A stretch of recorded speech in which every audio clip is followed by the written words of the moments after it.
Do you know what it is? I didn't see a sense of purpose. I just felt like we were just going onto clients, paying big day rates for us to come on just to make slides, really and truly. Yeah. Really good. Just to make slides. Really good decks. Wow. But those are the kind of things where, because I was doing that, I didn't really feel a sense of value, but also didn't really feel a sense of like commitment. Anyone can do that. Yeah. If I don't come to work today, somebody else will do the slides. So you're looking for more meaning. More meaning, exactly. So I was looking for more meaning.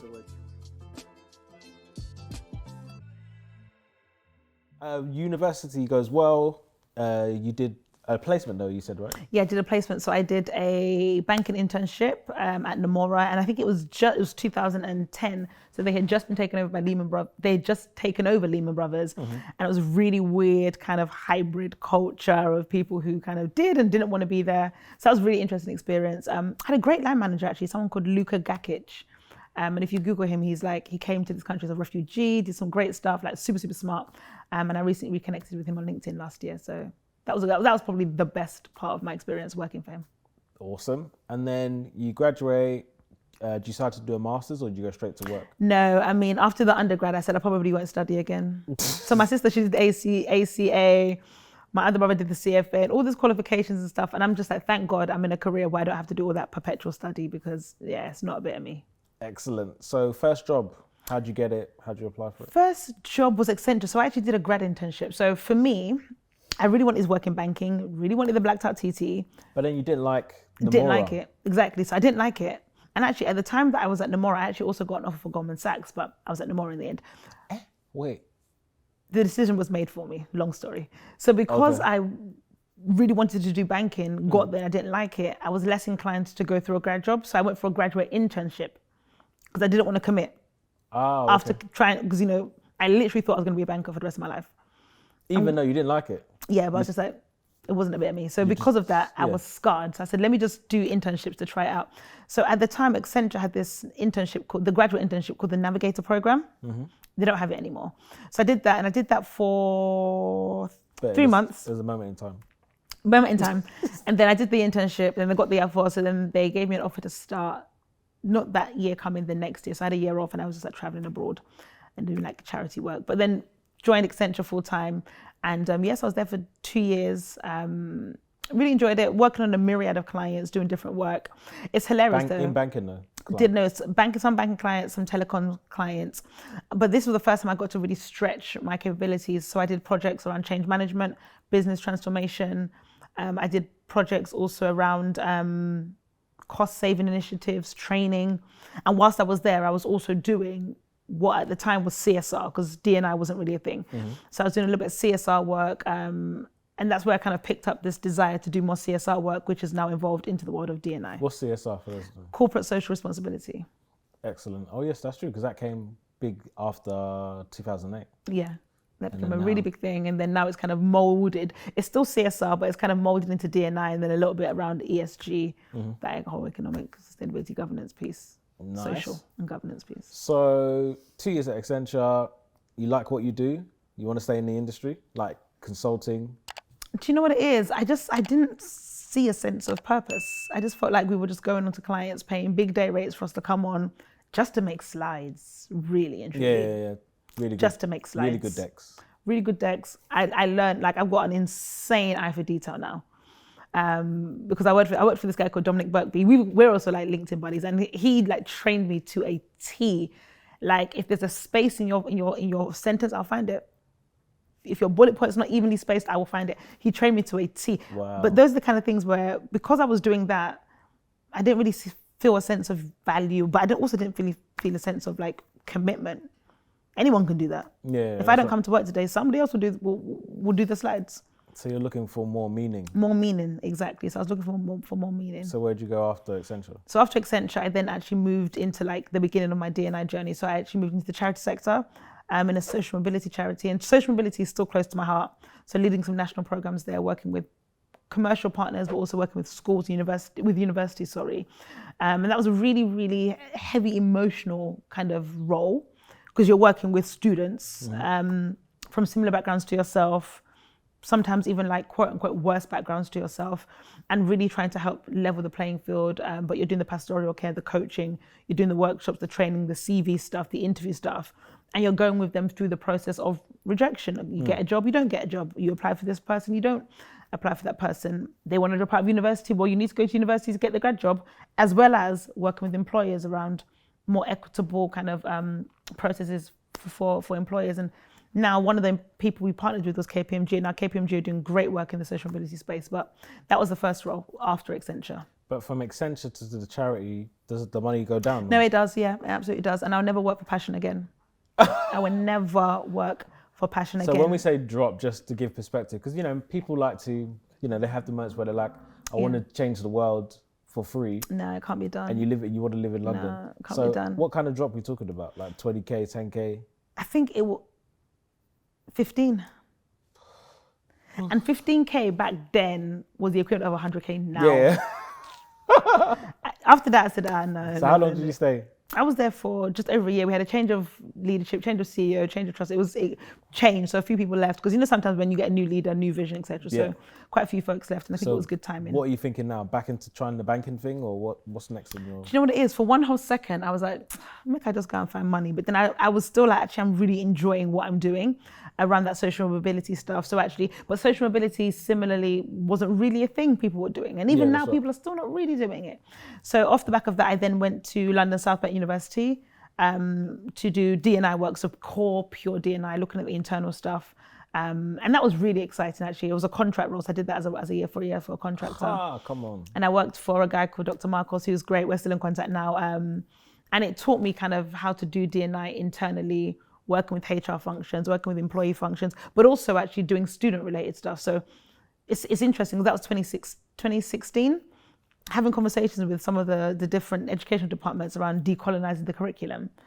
Fast forward to 2020, and that's what a lot of people are talking about post the death of George Floyd. So we were having those conversations around, because London South Bank University, 20,000 students, high proportion of ethnic minority students, but the curriculum doesn't always align. The experience doesn't align, looking at attainment gaps, etc. So it was really interesting to start going deep into an organization with this work.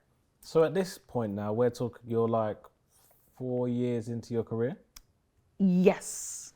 So who is Tolu then at this stage? So you're an overachiever academically, you tick the boxes, you could potentially just close your eyes and just focus on money for 10 years, but then you now take this deviation to now think more about the world around you as opposed to your own world. Because it's a sacrifice, come on. You got a Cambridge degree. I'm just going for 6-figure plus jobs. I'm not messing around with you guys. So why? So then who are you at this, like, what? Because I'm sure your friends and your family are like, excuse me, can you please increase our lives and show us the stuff? So what's going on now? In the words of Wizkid, show me the money. That's what he said. But in all honesty, actually, it was a very challenging time for me because I kind of saw my peers going up. Fast as well, because you're part of the 1%. Start buying the houses, the cars. You'll call us for dinner. You know that my money is not your money, and we're still splitting the whole bill. How tight is you? You're still splitting the whole bill. So for me, it was like, socially, I was in a really weird place. Career-wise, I was in a really, really weird place because I just felt like I wasn't where everyone else was. And it's like I had to constantly check myself, but are you doing this because you want to keep up with the Joneses, or are you doing this because actually this is what you believe in? And let me not lie, because back then it wasn't a case of, do what's really good, and then, eventually you'll make it out top.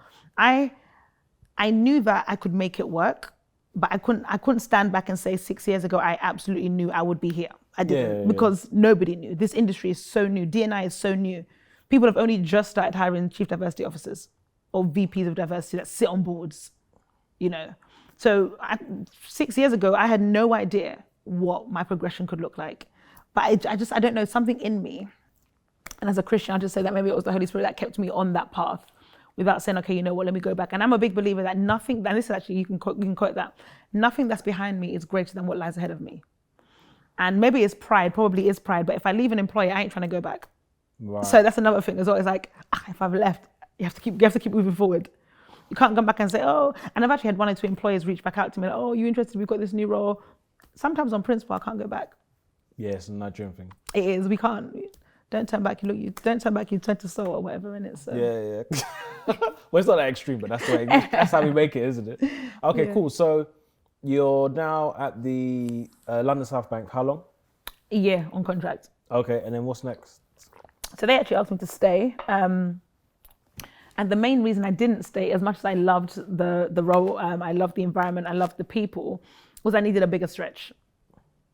So I'm a big believer as well that if I'm in an environment where I'm being stretched and I'm getting the transferable skills and I'm getting things that I need, it will come, it will pay off later. Like what you learn in one season will bear fruit in another season. And I'm a big believer of that. So when I was at London South Bank, probably the least stretched I have been, like mentally, because it felt easy, but I wanted the challenge. So after that, actually, I left to do D&I. So I was running a national program for the UK construction industry. Very different, majoritarily white men over a particular age, big challenge. And I was running the program, but delivering it as well, which was really weird. So I was managing it, project managing it, and then like delivering training up and down the country on site, anywhere in this country, you name it, I've been delivering training on some of the world's biggest projects. You're in Cambridge, the A14, I was up and down the A14 doing projects. Good for you, man. Doing on what is diversity and inclusion in the construction industry, right? What does that look like? And that really taught me. Yeah, that was perm, yeah. Right. Upon reflection, though.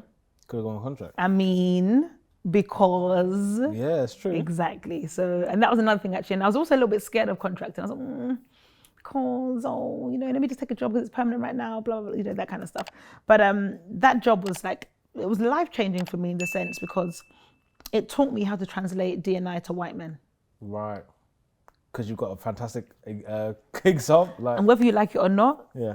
Not today you they learn. We have to reason this matter together.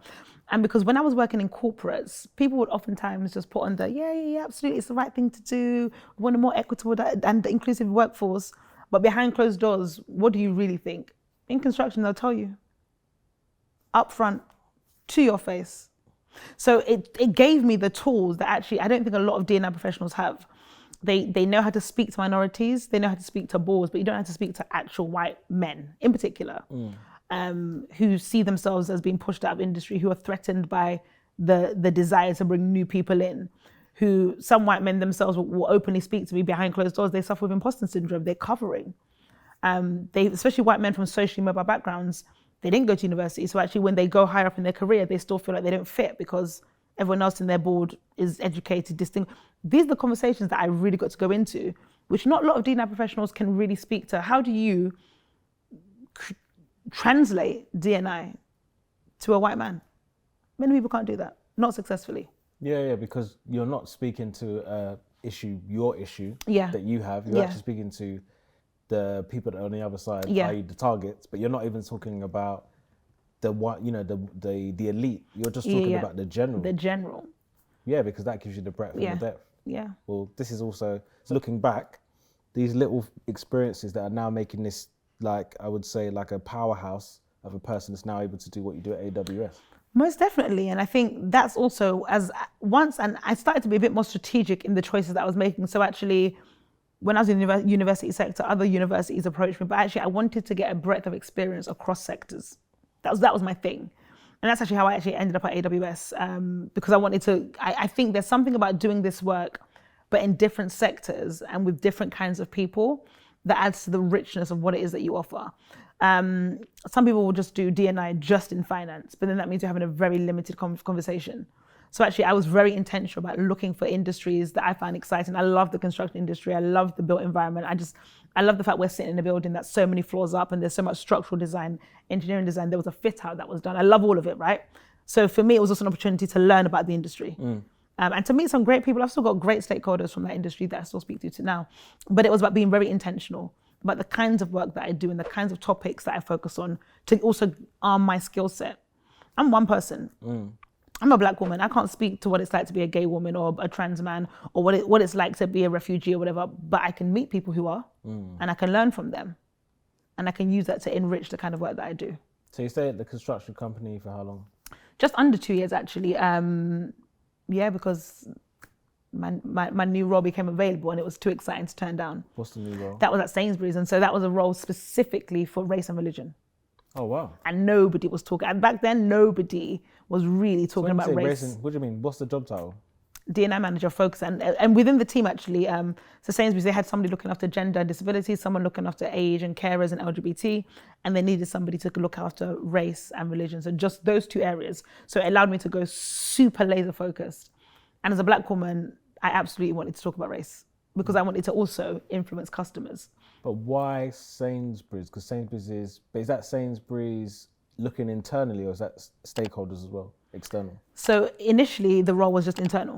And when I came, I made it external. And so actually I launched the first ever customer facing Black History Month campaign. We built on that. The next year that we were doing stuff on TV. And since I've been gone, my legacy still lives. Oh, hold on. You're the person that's responsible for the black people in the Sainsbury's adverts. Well, not all of them, but yeah. But originally it wasn't like that. Yeah.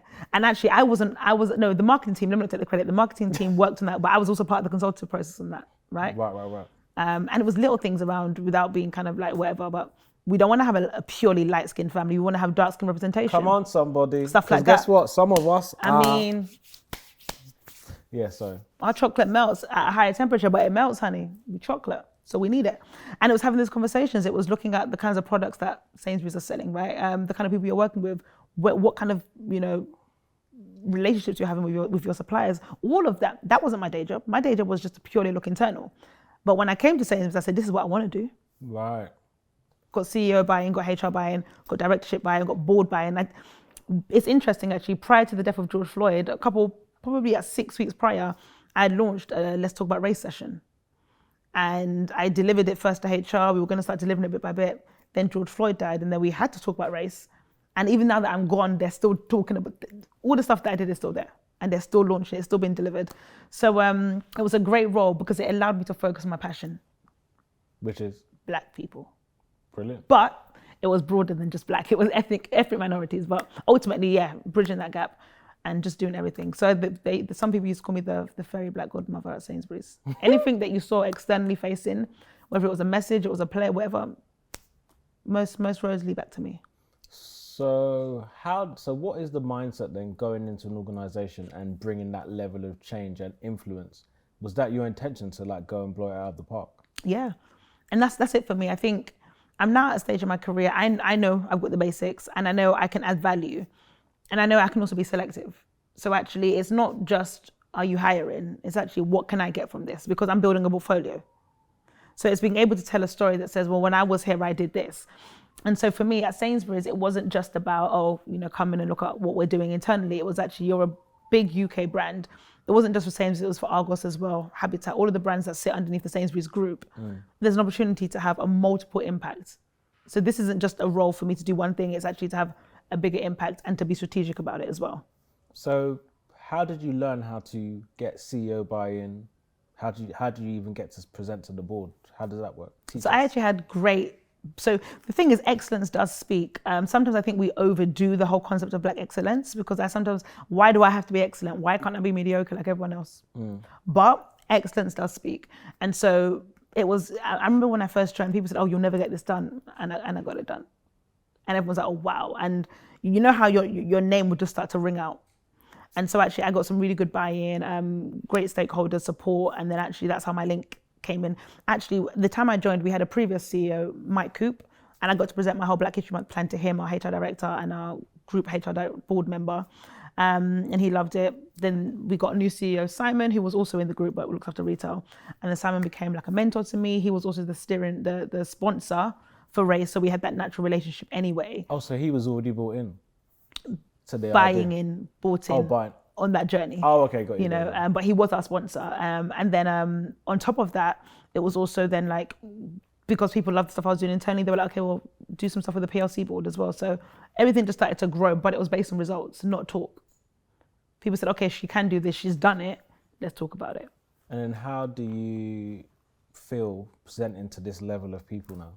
Talking about, because obviously, I think the two previous guests we were talking to, they sit on boards, but he's does compliance. So he's speaking to boards. But for many people that don't look like you, how do they, obviously excellence is one, but how do you even engage Yeah. on that level? How do you speak to people who are probably 50, 60-year-old white men, whatever, and how does that work? How do you get into that? So my thing is nobody knows what you're going to say but you. Right. Number one. Number two, I'm the expert. You're the expert in whatever it is you're the expert in. I'm the expert in what I'm the expert in. If I tell you right now, 14% of the UK identify as vegan, are you going to fact check it? I made that up. But if I say it with enough confidence, you probably believe me.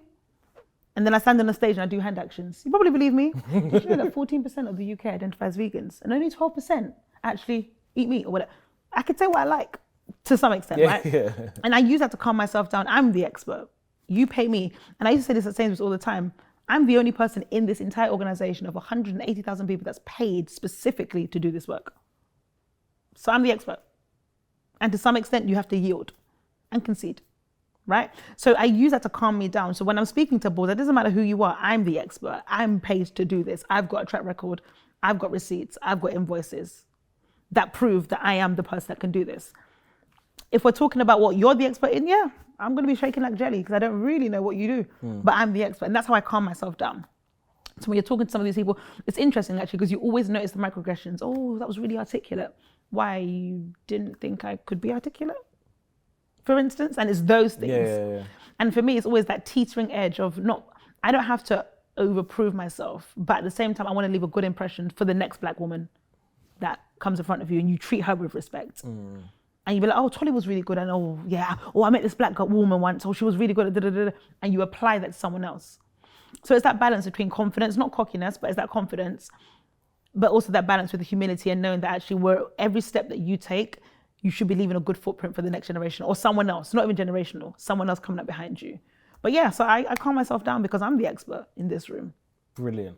I love it. This is so good. So how long do you stay at Sainsbury's? I was at Sainsbury's. How long was I there? I was at Sainsbury's a year and 3 months or so, something like that. So you did a lot. I did a lot, and I did a lot. People look at my CV and they say, "Oh, you did a lot." I did, but it was a great environment because it was so, I think, entrepreneurial in that sense. There was so much hunger for so much work, and actually now Sainsbury's, the new director of D&I, he's somebody that actually before I left, I did a really honest, quite candid interview about why people don't talk about race, and even since I've left, they're still playing that interview. So I love the fact that I was able to create stuff that still exists, and a lot of what I do is about building to last. And legacy. Legacy is not just because they're going to build a monument to you in front of Buckingham Palace. Legacy for me is found in the fact that I can say, these are the small changes I made in how organizations run and how they impact their customers, if it is, or how they impact their employees. And my work still exists in some way, shape or form. And I like that. I love that for me. Excellent. So we go from Accenture, we'll talk about money now. So you get Accenture, charity, London, South Bank. Yeah. Is Sainsbury, are we back? Oh no, construction. Construction. Was that money went back up? Yeah, money went back up. The construction money went back up. Okay, and then construction job, they pay me 50% more than South Bank. That's why I left as well, because they couldn't match it. Okay. So then, and then I wanted a pay rise in my construction job. They told me no, so Sainsbury's paid me more, and I left. Brilliant. But also it's because I wanted to do that kind of role. And then from Sainsbury's, it was interesting actually. There's, like I said, a lot of opportunity. I had a lot of sponsorship, a lot of buy-in. But also because D&I was quite new, it's kind of thing like, okay, cool, so I'll become your head of D&I, but you had no role after head of D&I. Yeah, but there's no future. Where do I go from here? And actually interesting, like I said, now they've got a director of D&I, Keith Black, great guy. But 2 or 3 years ago, there was no that wasn't in the pipeline. So I would be at Sainsbury's and then what? Whereas when I was at Amazon, the job that I got was an EMEA role. So I was looking after EMEA, so Europe, the Middle East and Africa. And that was a step up. So it was either I become the head of D&I to do work in the UK, or I move into a kind of program management, but equally like a knowledge-based role looking after EMEA. And I made that jump. So you got headhunted for, or you applied for? Oh, I applied for that, yeah. And the role was EMEA, what was the role? Yeah, it was, what was it even? I've done 3 roles at Amazon now. EMEA Senior Program Manager. So where does the impact, are we still thinking about impact when you're taking this role? Because it doesn't sound like we're DEI now. No, we're still D&I. So, sorry, look, I forgot. EMEA D&I Senior Program Manager. So it was a D&I role, so I forgot to add that. Okay. Important bit in, yeah, it's still a D&I role, exactly. Okay. But doing D&I across EMEA, not and just. This is web services? Yeah, at AWS. Cool. And I'm assuming, did you apply for other roles before Amazon? Yeah, actually, at the point I was at Amazon, I was actually at final round for about 3 or 4 different roles. And actually, there was one role, the one that got away. There was one company actually that it was just because they couldn't match what I wanted. They just couldn't match what I wanted. Would you have been more? Do you feel like you would have done better there, or was it more like you really wanted it? I would say no. Do you know what it is? I just fell in love with the people I met in the interview process. Got it. They were just so nice, and it was a junior director role. So the people I would have been working with at that director level, they just seemed so hungry and so willing, and they seemed really nice. But I had to just snap out of it and say, "No, money, I feel running it. Like, what's the nice thing? Gonna pay my mortgage." You know what I mean? I feel you. Cool. So we go to Amazon. Money obviously goes up because everyone I speak to at Amazon, they just do things that just doesn't make sense to us English people. Money went up. Yeah. So we're now at a pivotal point in your career where you're now. Would you say like you're now?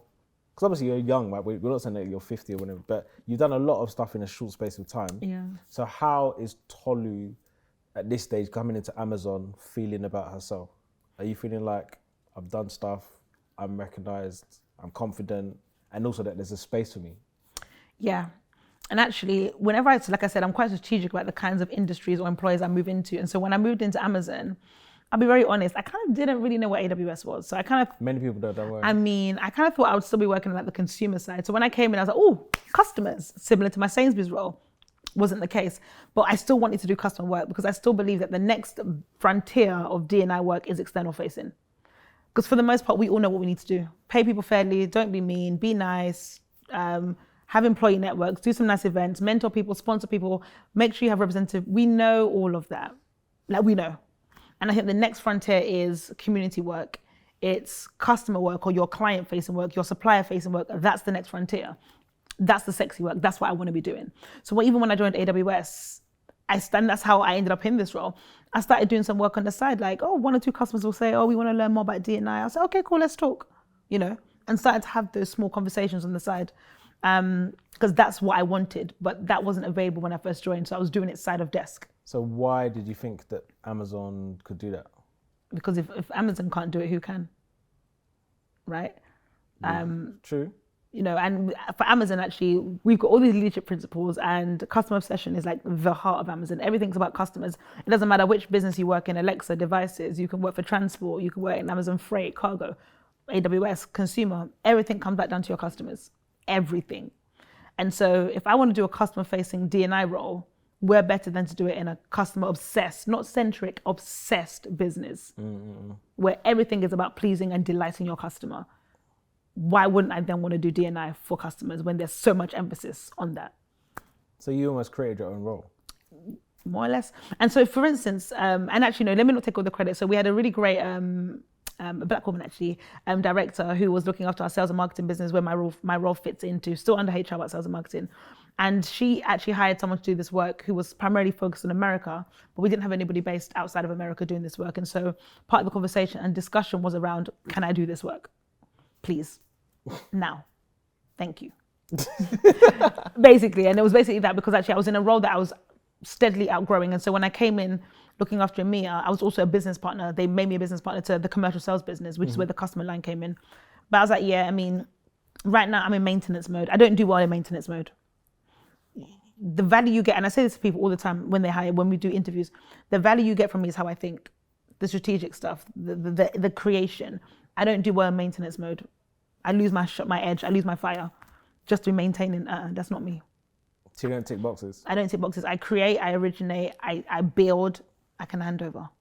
And so for what I was doing in my previous role, 2 roles, I was in maintenance mode and I needed something new to stretch. And right now we're now building out a function to do this work. So with all that you've done, you're successful. Do you feel like you're successful yet? Have you got your TT? Do you know what it is? Yeah, in the end, I didn't even want the TT in the end. So what did you get instead? Do you know what it is? For a minute, I was running around with a humble Clio. What happened to the TT girl? Do you know what it is? That was a pipe dream. I mean, don't get me wrong, I still like me a nice German, honey, but you know what it is? It's just that I realized that those are the things that I thought were hallmarks of success. Right. And actually, if anybody was to ask me how I define success, for me, success is freedom. Choosing how I use my time. Yeah. That's it. So if you said, do I feel successful? I mean, half and half, because I feel like now I'm at a stage and place in my career and I'm working for a great line manager where I have a little bit more, I'm not Jeff Bezos, but I've got a good amount of flexibility about how I use my time. the kind of things that I'm doing. I'm allowed to pursue my interests. So even at Amazon, or even within the role that I'm doing now, there's some key areas that I'm like, I want to do that. I want to get involved with that. I'm traveling for work now and doing stuff that's meaningful. Like we're doing community projects internationally. I'm in Africa. I can't really say where, but I'm in Africa. I was in Africa back in March. I'm going back in summer to do specific work in communities that gladdens me. There's a level of freedom that comes with that.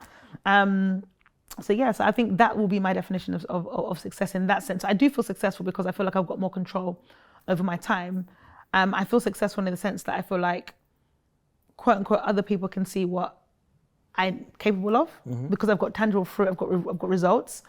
And I guess technically I'm successful because I've got accolades now. I've got awards that I won 2 awards at the beginning of this year alone in Amazon. If you go on about amazon.co.uk/diversity and equity news, you will see an article about me externally facing about some of the awards that I've won. So getting industry level recognition as well has also been nice. But without the recognition, I'm still successful. But it's just nice. Excellent. So I've got a big question for you. Oh. So then, hearing all that you're saying, so are you going to get political one day? As in politics or political internally? Politics. In a job? For me, it's probably a no. And the reason I say that is because I think a majority of politicians join that world because they want to make a difference. And I think sometimes the level of corruption, pressure, stress, all of that is far bigger than your motivation or your ambition to do good, that it sucks people out and it can drain the life out of you like they did to Corbyn. And I'm not politically affiliated, but like they did to Corbyn, you could fall into the laps of corruption like some people have. And I just think you have to be graced for that. And I don't think that's my calling. Good. So next question, B. So the B question is, are we going to now interview in like 10 years, not even 10 years, probably like 7 years time, and you are the CEO of some company? Do you know what it is? And it's interesting, actually. I had a conversation with my mentor about where am I going? And I think at the moment, I'm giving myself enough grace not to give myself any pressure. Because there are some people who just from the jump, they've always said, I want to be a millionaire, multimillionaire CEO. And they've known that and they will strive towards that. That hasn't always been my thing. But I do also think that progression is important to me. And sitting in seats of influence to be a good influence is very important to me. I think a lot of the problems that we have in this world is because the wrong people are running things. Yeah. So I want to be a good influence. And so in 7 years' time, maybe even 5, I could be sitting. No, because you're speaking and I'm sitting here, and obviously it's just me being me, but you're sitting here and saying stuff and you remind me of people that I know that are more senior than you, that are in the position, that are in those positions that I've interviewed. And I'm like, I feel like we're going down this road. Because for example, you can do all of these impactful things, but like you said, you just need to be sitting at a position of power where it's like, you're not just talking, you're not a DEI person, you are, this organization runs, like for example, we interviewed Brackendale, CEO of Logitech. And because from his childhood, the DEI, even though he's a white male, the DEI thing has been a part of his family. He told us a story about how his mum went into a restaurant and they had a sign, no dogs, blah, they left. Yeah. And he's grown up like that from the beginning. Yeah. But the way that Logitech operates today is because he is there. Yeah. And it's even a performance metric. So you can miss bonus if you don't do DEI stuff. Wow. So I feel like that's your vibe. Yeah. Because I don't wanna stay purely in the world of D&I for too long. I think, and one of the things I do like about what we're doing at AWS is that D&I used to sit in the business actually, then our team kind of moved around and now I'm back in HR, but I used to sit in the business. And the business paid for my role because the business said this is a business thing. And I think more and more teams need D&I teams in the business, reporting to the business and having a seat in the business, not just in HR. So you don't need a chief HR officer speaking about D&I. You need somebody who's the head of sales speaking about D&I. Like it needs to be slightly nuanced. And so for me, it is to move into a place where I'm in a seat of power, where I can drive change. And it's not for debate. The policy is this, if you like, you don't like, if you like, you like. Like that's it, you know? We're paying people fairly. That's it. Organizations like, what do you call them? I can't remember. I think they're a drinks manufacturer. I completely can't remember their names now. But they did like equal paternity, maternity leave. Oh yeah, I know what you're talking about.